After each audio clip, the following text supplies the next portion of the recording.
မင်္ဂလာပါခင်ဗျရန်ကုန်ခေတ်တကနေဒီနေ့လည်းရရှိထားတဲ့ပြည်တွင်းသတင်းနဲ့နိုင်ငံတကာသတင်းတွေကိုတင်ဆက်ပေးပါမယ်ကရင်ပြည်နယ်မှာအကြမ်းဖက်စစ်တပ်လက်အောက်ခံ DKBA KNA နဲ့ BGF တပ်တွေကကြားဖြတ်ငွေလိမ်လုပ်ငန်းတွေကိုအရှိန်ဟုန်နဲ့ပြန်လည်ပတ်နေမှုကိုစစ်တပ်ကလစ်လျူရှုထားပြီးစစ်ရင်အားတိုးချဲ့မှုတွေကိုသာအဓိကထားလုပ်နေတယ်ဆိုပါတယ်မကွေးတိုင်းတောင်တွင်းကြီးမြို့နယ်မှာအလူအိမ်တဲကိုအကြမ်းဖက်စစ်တပ်ကဝင်ရောက်ပြီးလူငယ်15ဦးကိုပေါ်တာဆွဲဖမ်းဆီးသွားကြပြန်တယ်လို့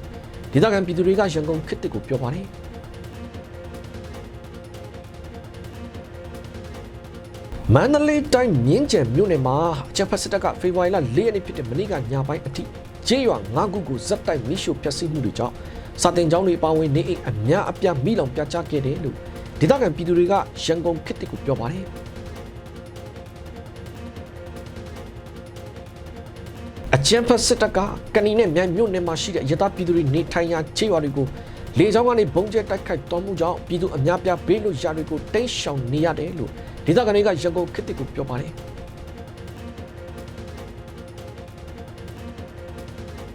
အမေရိကန်သမ္မတထရန့်ကအီရန်နိုင်ငံခေါင်းဆောင်ခါမီနီအနေနဲ့လက်ရှိအခြေအနေကိုစိုးရိမ်သင့်တယ်လို့သတိပေးလိုက်တဲ့သတင်းပါပဲဒီနေ့လည်းသတင်းတွေကိုတင်ဆက်ပေးပါမယ်အခုပထမဆုံးတင်ဆက်ပေးခြင်းတဲ့သတင်းကတော့ကရင်ပြည်နယ်မှာအကြမ်းဖက်စစ်တပ်လက်အောက်ခံ DKBA KNA နဲ့ BGF တပ်တွေကကြားဖြတ်ငွေလိမ်လုပ်ငန်းတွေကိုအရှိန်ဟုန်နဲ့ပြန်လည်ပတ်နေမှုကိုစစ်တပ်ကလစ်လျူရှုထားပြီးစစ်ရင်အားတိုးချဲ့မှုတွေကိုသာအဓိကထားလုပ်နေတယ်လို့ကရင်စစ်ရေးတရင်းမြစ်ကရန်ကုန်ခေတ်တစ်ကိုပြောပါတယ်လက်ရှိမှာတော့စစ်တပ်လက်အောက်ခံ DKBA တပ်ကကရင်ပြည်နယ်ဖလူးမြို့တစ်မှာကြားဖြတ်အဆောက်အုံတွေကိုတိစောက်ထားရမှာစစ်တပ်ကရွှေကုတ်ကိုမင်းလက်ပန်းနဲ့ KK ပတ်တို့ကိုဟန်ပြဖြုတ်ခွင်းပြီးတဲ့နောက်မှာပဲအဲ့ဒီဖလူးမျိုးတစ်အတွင်းကြားဖြတ်အဆောက်အုံတစ်20ထက်မနည်းဟာ Starlink Internet Band တွေအမြောက်များနဲ့ပေါ်ထွက်လာတယ်ဆိုပါတယ်ဒါတွေကိုအကြမ်းဖက်စစ်တပ်ကိုယ်တိုင်တိတိကြီးနဲ့ပဲတမင်တကာလစ်လူရှုထားပြီးလောက်ခွင့်ပေးထားတဲ့သဘောဖြစ်တယ်လို့ကရင်စစ်ရေးသတင်းအရင်းမြစ်ကပြောထားပါတယ်အဲ့ဒီလိုစစ်တပ်လက်အောက်ခံ DKBA တပ်တင်မကပဲတစ်ဖက်ကစစ်တပ်ဘက်တော်သား BGF နဲ့ KNA တပ်တွေကလည်းအဲ့ဒီကင်းပြည်နယ်ရွှေကုတ်ကိုမြို့တွေမှာကြားဖြတ်ငွေလိမ်လုပ်ငန်းတွေကိုအရှိန်ဟုန်နဲ့ပြန်လည်ပတ်နေပြီးအဲ့ဒီကြားဖြတ်လုပ်ငန်းအသစ်တွေပြန်လည်ပတ်ရာရွှေကုတ်ကိုအတွင်းမှာဆိုရင်စစ်တပ်ကိုယ်တိုင်မှာဝင်ထွက်သွားလာနေကြတာဖြစ်တယ်လို့ကရင်စစ်ရေးသတင်းအရင်းမြစ်ကပြောထားပါတယ်အဲ့ဒီလိုကင်းပြည်နယ်ကကြားဖြတ်ငွေလိမ်လုပ်ငန်းအသစ်တွေပြန်လည်ပတ်နေမှုကိုမတိကျအောင်ဆောင်လစ်လူရှုပြီးသူတို့စစ်တပ်လက်အောက်ခံ DKBA KNA နဲ့ BGF တပ်တွေကိုလုတ်ခွင့်ပေးထားတဲ့အကြမ်းဖက်စစ်တပ်ဟာတစ်ဖက်မှာတော့မြောက်ရီကော့ဂရိတ်နဲ့အာရှလမ်းမတွေဘက်မှာစစ်ရင်အားတိုးချက်တာတွေလုပ်နေပြီးဒါကိုလည်းအဲ့ဒီကြားဖြတ်ငွေလိမ်လုပ်ငန်းတွေလုပ်နေတဲ့စစ်တပ်လက်အောက်ခံ DKBA KNA နဲ့ BGF တပ်တွေကပါပူးပေါင်းပါဝင်လှုပ်ဆောင်နေကြတာဖြစ်တယ်လို့ကရင်စစ်ရေးသတင်းအရင်းမြစ်ကပြောထားပါတယ်အဓိကကတော့အကြမ်းဖက်စစ်တပ်ကကင်းပြည်နယ်မှာသူတို့စစ်တပ်ကလက်လွတ်ထားရတဲ့တော်လှန်ရေးတပ်တွေထိန်းချုပ်ထားရနယ်မြေတွေကိုပြန်လည်ထိန်းချုပ်ချင်နေတဲ့အတွက်အဲ့ဒီစစ်တပ်လက်အောက်ခံ DKBA KNA နဲ့ BGF တပ်တွေကိုကြားဖြတ်ငွေလိမ်လုပ်ငန်းတွေလုပ်ခွင့်ပေးပြီးသူတို့စစ်တပ်နဲ့အတူတစ်ဖက်ကစစ်ရေးတိုးချဲ့မှုတွေမှာပါအသုံးချနေတဲ့သဘောဖြစ်တယ်လို့ကရင်စစ်ရေးသတင်းအရင်းမြစ်ကရှင်းပြထားပါတယ်။တစ်ဖက်မှာတော့အကြမ်းဖက်စစ်တပ်ဟာနိုင်ငံတကာကမြန်မာနိုင်ငံမှာရှိတဲ့ကြားဖြတ်ငွေလိမ်လုပ်ငန်းတွေကိုအမေရိကန် FBI အဖွဲ့နဲ့ပါပူးပေါင်းပြီးနှိမ်နင်းဖို့တွေလုပ်မဲ့အကြောင်းထုတ်ပြန်ခဲ့တဲ့ပြီးခဲ့တဲ့နှစ်ကုန်ပိုင်းကာလတုန်းကတော့မြန်မာစစ်တပ်အနေနဲ့အဲ့ဒီကင်းပြည်နယ်နယ်စပ်မှာရှိတဲ့ကြားဖြတ်ငွေလိမ်လုပ်ငန်းတွေကိုသူတို့ကပါနှိမ်နင်းနေပါတယ်ဆိုပြီးဟန်ပြဝင်ရောက်စီးနင်းတာတွေအဆောက်အုံတွေကိုဖျက်ဆီးပြတာတွေဟန်ဆောင်ပန်းဆောင်လုပ်ပြခဲ့ပြီးမြဲတစ်ဖက်မှာတော့အဲ့ဒီကြားဖြတ်ငွေလိမ်လုပ်ငန်းတွေကိုမြန်မာစစ်တပ်ကိုယ်တိုင်ပဲသူတို့စစ်တပ်လက်အောက်ခံ DKBA BGF တပ်တွေနဲ့တခြားနေရာတွေကိုပြောင်းရွှေ့ပေးခဲ့တာဖြစ်ပါတယ်အခုတော့အဲ့ဒီကင်းပြည်နယ်ထဲမှာပဲနေရာအသစ်တွေပြောင်းရွှေ့သွားတဲ့ကြားဖြတ်ငွေလိမ်လုပ်ငန်းတွေဟာစစ်တပ်လက်အောက်ခံ DKBA KNA နဲ့ BGF တပ်တွေရဲ့ထိန်းချုပ်မှုအောက်မှာတဲ့အရှိန်ဟုန်နဲ့ကိုပြန်လဲပတ်နေပြီဖြစ်တယ်လို့ဒါကိုစစ်တပ်ကိုယ်တိုင်ကလစ်လူရှုထားပြီးလောက်ခွင့်ပေးထားတာဖြစ်တယ်လို့ကရင်စစ်ရေးသတင်းအရင်းမြစ်ကပြောထားပါတယ်ခင်ဗျာတစ်ဖက်မှာတော့ကချင်ပြည်နယ်ဖားကန့်မြို့ကတိုက်ပွဲအတွင်းအကြမ်းဖက်စစ်တပ်ဘက်ကစစ်သား4ဦးကို KIA ပူးပေါင်းတပ်တွေကအရှင်ဖမ်းဆီးရမိထားတဲ့အပြင်ရေပြူမြို့နယ်တိုက်ပွဲမှာလည်းစစ်တပ်ဘက်ကအရာရှိတဦးအပါအဝင်4ဦးကအသီးသီးသေကုန်ကြပြီလို့ဒေတာတွင်သတင်းရင်းမြစ်တွေကရန်ကုန်ခေတ်ကိုပြောပါတယ်ကချင်ပြည်နယ်ဖားကန့်မြို့နယ်မှာတော့ဖေဖော်ဝါရီလ4ရက်နေ့ဖြစ်တဲ့မနေ့ကညနေပိုင်းမှာတင်အကြမ်းဖက်စစ်တပ်နဲ့ KIA ပူးပေါင်းတပ်တွေအကြားတိုက်ပွဲပြင်းထန်နေတဲ့အချိန်မှာပဲစစ်တပ်ဘက်ကတပ်သား4ဦးကို KIA ပူးပေါင်းတပ်တွေကအရှင်ဖမ်းဆီးရမိခဲ့တယ်ဆိုပါတယ်လောလောဆယ်တော့အဲ့ဒီလိုဖမ်းဆီးရမိထားတဲ့စစ်သား4ဦးကသူတို့ဟာစစ်မှုထမ်းတပ်သားအသစ်တွေဖြစ်တယ်လို့လည်းပြောထားကြတယ်လို့ဒေသခံတော်လှန်ရေးသတင်းရင်းမြစ်ကပြောထားပါတယ် တဖက်ကတရင်သာရီတိုင်းရေပြူမြို့နယ်မှာလေဇီးကြကျေးရွာနဲ့နှင်းထွေးကျေးရွာအကြားမှာရှိတဲ့အမတ်ရှိပြည်တော်စုလမ်းမဘေးကစစ်တပ်ယာယီတဆွဲထားရာစခန်းကိုဒေါ်လန်ရေးတပ်တွေကဝင်ရောက်တိုက်ခတ်မှုအတွင်းမှာပဲစစ်တပ်အရာရှိတဦးအပါအဝင်စစ်သား၄ဦးကအသီးသီးတေကုန်ကြပြီးဖြစ်တယ်လို့ဒေါ်လန်ရေးတပ်သတင်းအရင်းမြစ်ကရန်ကုန်ခေတ်ကိုပြောထားပါတယ်လက်ရှိကချင်ပြည်နယ်ဖားကန့်မြို့နယ်မှာလည်း KIA ပူးပေါင်းတပ်တွေနဲ့အကြမ်းဖက်စစ်တပ်ကြားတိုက်ပွဲတွေဇက်တိုက်ပြင်းထန်နေသလိုတနင်္သာရီတိုင်းမှာလည်းတော်လိုင်းရေးတပ်တွေကစစ်တပ်စစ်ကြောင်းတွေနဲ့စစ်တပ်တပ်ဆွဲထားရာနေရာတွေကိုတိုက်ခိုက်ချေမှုန်းမှုတွေဆက်လက်ဖြစ်ပွားနေစေဖြစ်တယ်လို့သိရပါတယ်ခင်ဗျာတစ်ဖက်မှာတော့ကချင်ပြည်နယ်ဖားကန့်မြို့နယ်မှာတိုက်ပွဲတွေကြောင့်ပိတ်ထားတဲ့စမ်းကြွယ်ဖားပြင်လမ်းပိုင်းကိုလူငယ်2ဦးဖြတ်တန်းသွားတဲ့အချိန်မိုင်းပေါက်ကွဲမှုကြောင့်2ဦးစလုံးသေဆုံးသွားတယ်လို့ဒေတာတွင်သတင်းရင်းမြစ်တွေစီကနေသိရပါတယ်ဖြစ်စဉ်ကတော့ဖေဖော်ဝါရီလ4ရက်နေ့ဖြစ်တဲ့မနေ့ကမနက်7:00 နာရီဝန်းကျင်လောက်မှာပဲစမ်းကြဲကျွေးရွာဘက်ကနေဖားပြင်ကျွေးရွာကိုဥရုချောင်းဘေးလန်းအတိုင်းဆိုင်ကနေလာတဲ့လူငယ်2ဦးဟာ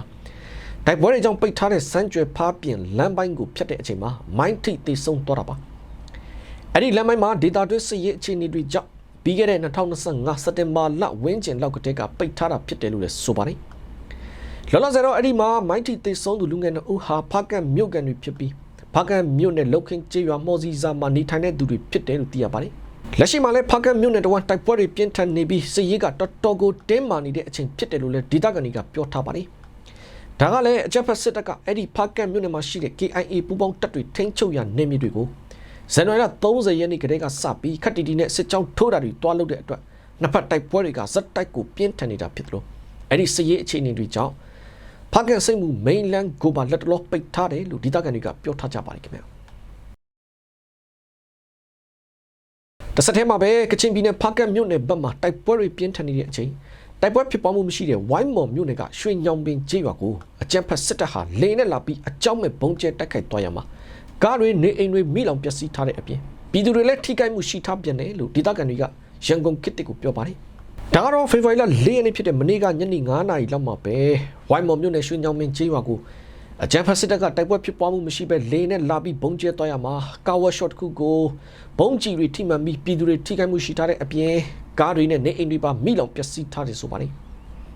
ဒါအပြင်လက်ရှိတိုက်ပွဲဖြစ်ပွားနေတဲ့ဖားကန့်မြို့နယ်မှာလည်းအကြမ်းဖက်စစ်တပ်ကဘာမှမဆိုင်တဲ့အရသာပြည်သူတွေနေထိုင်ရာမိုးကာကျေးရွာကိုလက်နက်ကြီးနဲ့ပစ်ခတ်မှုကြောင့်ကလေးငယ်2ဦးသေဆုံးခဲ့ရတယ်လို့ဒေသခံတွေကပြောပါတယ်အဲ့ဒီဖြစ်စဉ်ကတော့ဖေဖော်ဝါရီလ3ရက်နေ့ကပဲဖားကန့်မြို့နယ်မှာရှိတဲ့အကြမ်းဖက်စစ်တပ်ရဲ့ဗျူဟာကုန်းကနေ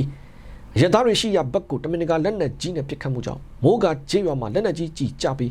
ကလေးငယ်2ဦးသေဆုံးသွားတာဖြစ်တယ်လို့အဲ့ဒီကလေးငယ်2ဦးရဲ့ရုပ်လောင်းတွေကိုတော့မနေ့ကပဲတကြိုလိုက်ပြီးဖြစ်တယ်လို့ဒေသခံတွေကပြောထားကြပါတယ်ခင်ဗျာ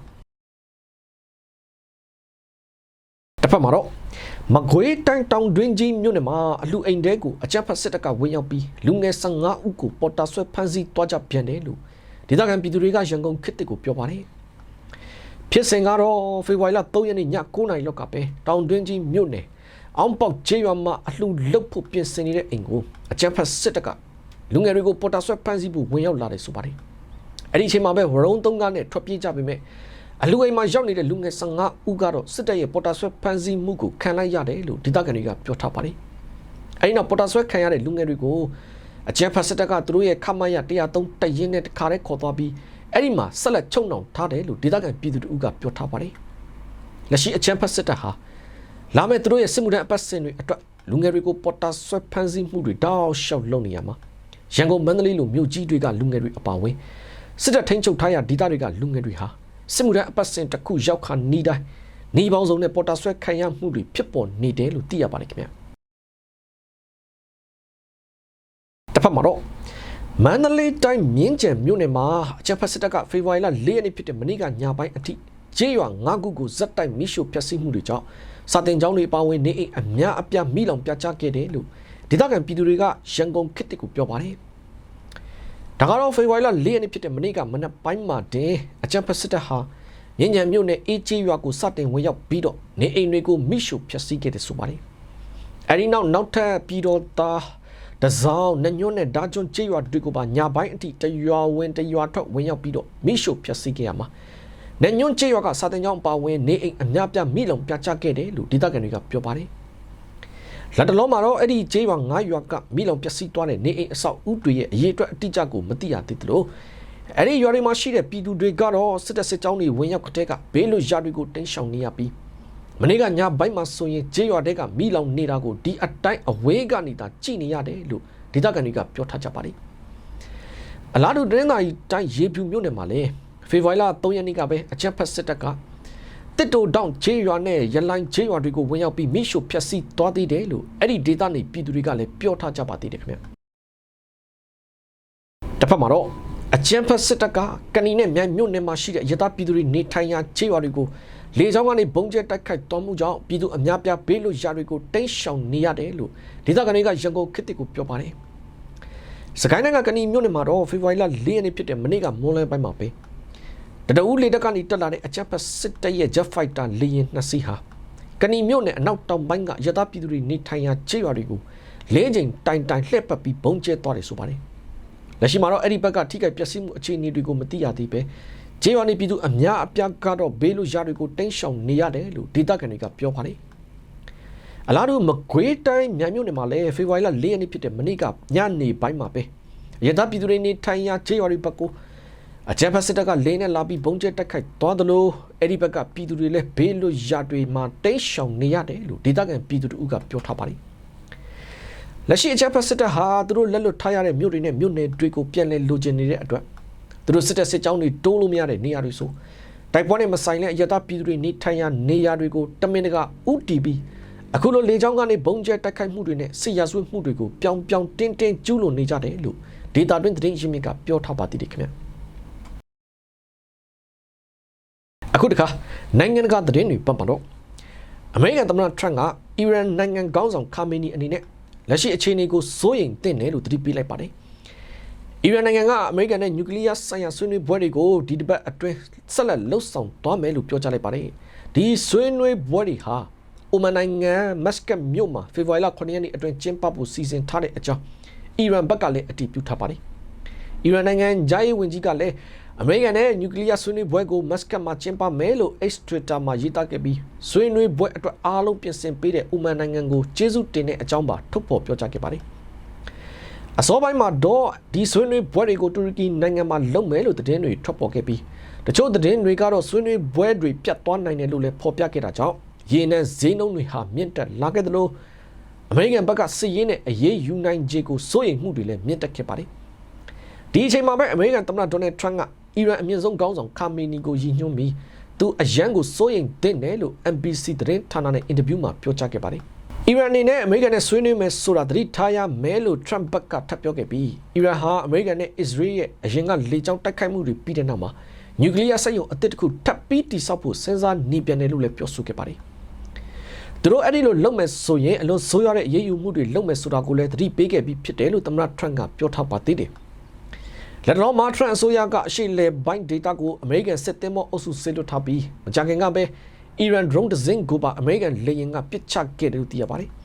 အမေရိကန်နိုင်ငံသားရေးဝန်ကြီးမာကိုရူဘီယိုကတော့အမေရိကန်အနေနဲ့ဆွေးနွေးဖို့အသင့်ရှိတယ်လို့ပြောကြားခဲ့ပေမဲ့ဆွေးနွေးပွဲမှာနျူကလ িয়ার အပြင်ဒုံးကျည်အစီအစဉ်ကိုပါထည့်သွင်းဆွေးနွေးရမယ်လို့တင်းမာပဲပြောထားပါတယ်အီရန်ဘက်ကတော့အရင်ကတည်းကဒုံးကျည်အစီအစဉ်ဟာကိုယ်တိုင်ကာကွယ်ရေးအတွက်ဖြစ်လို့ဆွေးနွေးမဲ့အကြောင်းအရာမဟုတ်ဘူးလို့အကြိမ်ကြိမ်ပြောထားပါတယ်နိုင်ငံရေးလေ့လာတဲ့သူတွေကတော့အီရန်ဟာပြည်တွင်းဆန္ဒပြမှုဖိအားတွေအစ္စရေးရဲ့စစ်ရေးဖိအားတွေဒေတာတွင်းမဟာမိတ်အင်အားလျော့နဲလာမှုတွေကြောင့်ဒီချိန်ဆွေးနွေးပွဲဟာအရေးကြီးဆုံးအလှည့်ပြောင်းဖြစ်လာနိုင်တယ်လို့လည်းသုံးသပ်နေကြပါတယ်ခင်ဗျတစ်ဖက်မှာတော့အမေရိကန်သမ္မတထရန့်ကတရုတ်သမ္မတရှီကျင်းပင်စီဖုန်းဆက်ပြီးအီရန်အရေးကိစ္စအလေးပေးဆွေးနွေးလိုက်ပါတယ်ဒါကတော့ဖေဖော်ဝါရီလ3 ရက်နေ့ကပဲအမေရိကန်သမ္မတဒေါ်နယ်ထရန့်နဲ့တရုတ်သမ္မတရှီကျင်းပင်တို့ဖုန်းနဲ့ဆက်သွယ်ပြီးအီရန်အကြောင်းကိုအဓိကဆွေးနွေးခဲ့ကြတယ်လို့နိုင်ငံတကာသတင်းတွေမှာဖော်ပြနေကြပါတယ်အမေရိကန်သမ္မတထရန့်ကတော့အီရန်နဲ့အမေရိကန်ကြားတင်းမာနေတဲ့အခြေအနေကိုတရုတ်သမ္မတနဲ့ပါတိုက်ရိုက်ပြောခဲ့ပြီးတရုတ်အနေနဲ့အီရန်နဲ့ပတ်သက်ပြီးအရန်နီးစပ်နေတာကိုရှော့ချစေခြင်းတဲ့သဘောထားကိုလည်းထုတ်ပြောခဲ့ပါတယ်အမေရိကန်သမ္မတကတော့တရုတ်နဲ့ဆက်ဆံရေးဟာအရေးကြီးပြီးနှစ်ဦးနှစ်ဖက်ဆက်ဆံရေးလည်းကောင်းပါတယ်လို့ပြောထားပါသေးတယ်ဒါပေမဲ့တစ်ချိန်တည်းမှာပဲအီရန်အပေါ် PR တွေဆက်ထားမယ်ဆိုတဲ့သဘောထားကိုလည်းထပ်မံပြသလိုက်တာပါအခုလက်ရှိမှာတော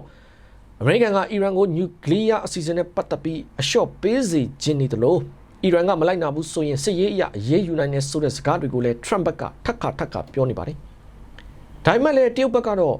အီရန်ရဲ့အကြီးဆုံးကုန်သွယ်ဘက်ဖြစ်နေတယ်လို့ဒါကိုလည်းအမေရိကန်ကအီရန်နဲ့ဆက်ပြီးစီးပွားရေးလုပ်ရင် အမေရိကန်ဈေးကွက်မှာအခွန်တိုးကောက်မယ်ဆိုပြီးတရုတ်ပါဝင်အခြားနိုင်ငံတွေကိုပါဖိအားပေးနေပါတယ်အခုလိုအမေရိကန်နဲ့တရုတ်နှစ်နိုင်ငံခေါင်းဆောင်တွေဖုန်းဆက်စကားပြောဆိုမှုအတွင်းမှာအီရန်အပြင်ကုန်သွယ်ရေးကိစ္စတွေထိုင်ဝမ်အရေးကိစ္စတွေကိုပါဆွေးနွေးခဲ့ကြပြီးထရန့်ကဧပြီလမှာတရုတ်ကိုတွားမယ်လို့လည်းပြောထားသလိုတရုတ်ဘက်ကတော့အဲ့ဒီခီးစဉ်ကိုမပြောသေးပါဘူးတစ်ဖက်မှာတော့ရှီကျင်းပင်ကရုရှားသမ္မတပူတင်နဲ့လည်းဖုန်းဆက်ပြီးဆွေးနွေးထားပါသေးတယ်ဒါကြောင့်အမေရိကန်တရုတ်ရုရှားအီရန်အားပြိုင်မှုတွေကနောက်တစ်ဆင့်တက်လာနိုင်တယ်လို့စောင့်ကြည့်နေကြသလိုအမေရိကန်သမ္မတထရန့်ကအီရန်ကိုတင်းကျပ်တဲ့ဖိအားတွေပေးနေတဲ့အပြင်အဲ့ဒီဖိအားတဲ့ကိုတရုတ်ကိုပါဆွဲထွက်လာတာဖြစ်တယ်လို့လည်းသုံးသပ်နေကြပါတယ်ခင်ဗျတစ်ဖက်မှာတော့နိုင်ဂျီးရီးယားနိုင်ငံကော်ရာပြည်နယ်အတွင်းလက်နက်ကိုင်တွေဝင်ရောက်တိုက်ခိုက်မှုကြောင့်လူအများပြားသေဆုံးထားတဲ့အပြင်နေအိမ်နဲ့ဆိုင်ကန်းတွေမိရှုဖျက်ဆီးခံထားရတယ်လို့ဒေသအာဏာပိုင်တွေကပြောပါတယ်ဒီတိုက်ခိုက်မှုဟာနီဂါပြည်နယ်နဲ့နယ်စပ်ထိစပ်နေတဲ့ဒေသမှာဒီနှစ်အတွင်းဖြစ်ပွားခဲ့တဲ့အသေးအပြောက်အများဆုံးတိုက်ခိုက်မှုလည်းဖြစ်တယ်လို့ဆိုပါတယ်ချက်ချင်းဒီအဖွဲ့အရာရှိတဦးရဲ့ AFP သတင်းဌာနကိုပြောကြားထားတာကတော့အဲ့ဒီဖြစ်စဉ်မှာလက်ရှိအချိန်ထိသေဆုံးသူဦးရေ162ဦးအထိတိုးလာပြီးနောက်ထပ်အလောင်းတွေကိုဆက်လက်ရှာဖွေနေစေလို့ပြောပါတယ်ဒါပေမဲ့ဒေတာဆိုင်ရာလွတ်တော်အမတ်တဦးရဲ့ writer ကိုပြောကြားရမှာတော့အနည်းဆုံးလူပေါင်း180လောက်သေဆုံးနိုင်တယ်လို့ခန့်မှန်းထားပါတယ်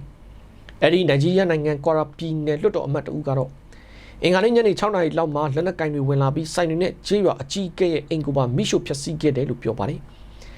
ဒီတိုက်ခိုက်မှုအတွင်းဒေသခံအများစုဟာတစ်တော်ဘက်ကိုထွက်ပြေးခဲ့ရပြီးလူချို့ကတော့တနက်တန်းရာတွေနဲ့လွတ်မြောက်သွားကြတယ်လို့သိရပါတယ်နိုင်ဂျီးရီးယားနိုင်ငံမှာမကြာသေးခင်နှစ်တွေအတွင်းလက်နက်ကင်ဖွဲ့တွေကကြေးရွာတွေကိုဝင်ရောက်တိုက်ခိုက်တာတွေလူဖမ်းဆီးတာတွေလူရက်တာတွေပိုပြီးလှုပ်လာတယ်ဆိုပါတယ်နိုင်ဂျီးရီးယားစစ်တပ်ဘက်ကတော့ကွာရာပြည်နယ်အတွင်းစစ်စင်ရေးတွေဇက်တိုက်လှုပ်ဆောင်နေပြီးမကြာသေးခင်ကလက်နက်ကင်တပ်ဖွဲ့ဝင်150လောက်ကိုဖျက်ဆီးနိုင်ခဲ့တယ်ဆိုပြီးတော့လည်းထုတ်ပြန်ထားပါသေးတယ်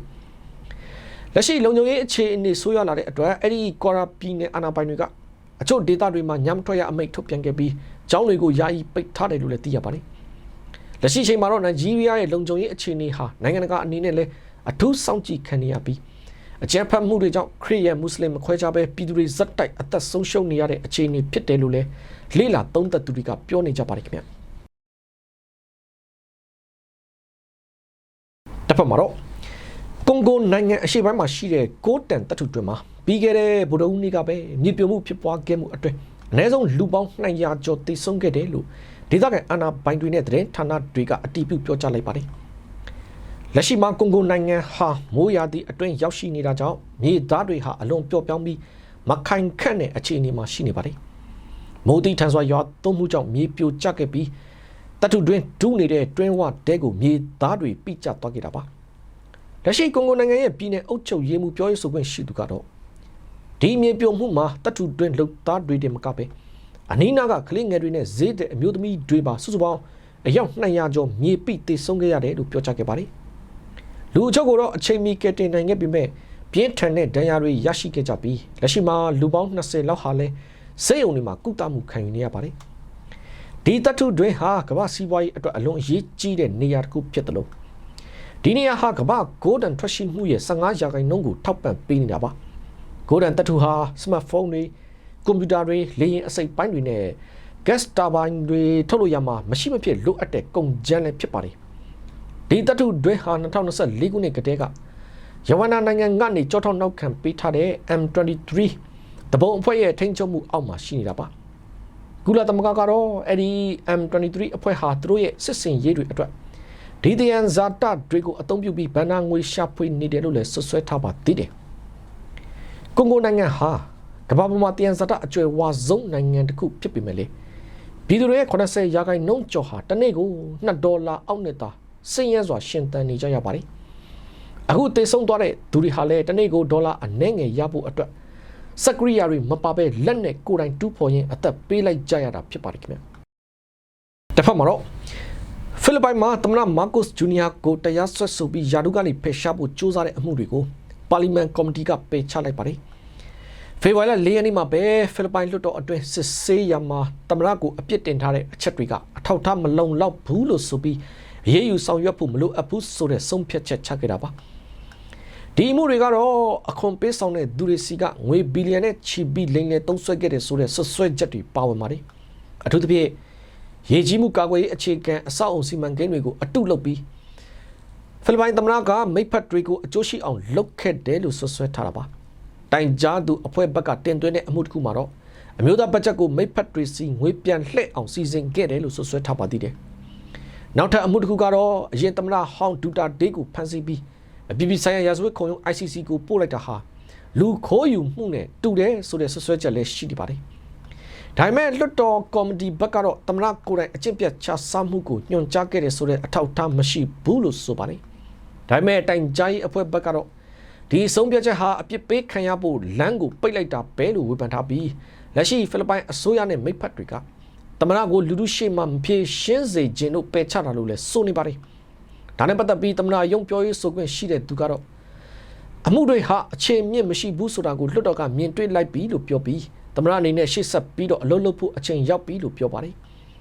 ဒီဆုံးဖြတ်ချက်ကသမ္မတရဲ့နိုင်ငံရေးပြိုင်ဘက်ဖြစ်တဲ့ဒုသမ္မတဆာရာဒူတာဒေးကိုတရားစွဲဆိုဖို့ကြိုးစားမှုတွေထွက်ပေါ်လာပြီးမကြခင်မှာပဲဖြစ်လာတာပါလောလောဆယ်တော့လက်ရှိဖိလစ်ပိုင်သမ္မတမာကိုစ်ကိုယာဒူကနေဖယ်ရှားဖို့ကြိုးစားမှုကလွှတ်တော်အဆင့်မှာပဲရပ်တန့်သွားပြီဖြစ်ပါတယ်ခင်ဗျဟုတ်ကဲ့ဒါကတော့ရန်ကုန်ခေတ်သစ်ကနေဒီနေ့လည်းရရှိထားတဲ့ပြည်တွင်းသတင်းနဲ့နိုင်ငံတကာသတင်းတွေကိုတင်ဆက်ပေးခဲ့တာပါကြည့်ရှုပေးခဲ့တဲ့အတွက်ကျေးဇူးတင်ပါတယ်ကျွန်တော်နိုင်ငယ်ပါ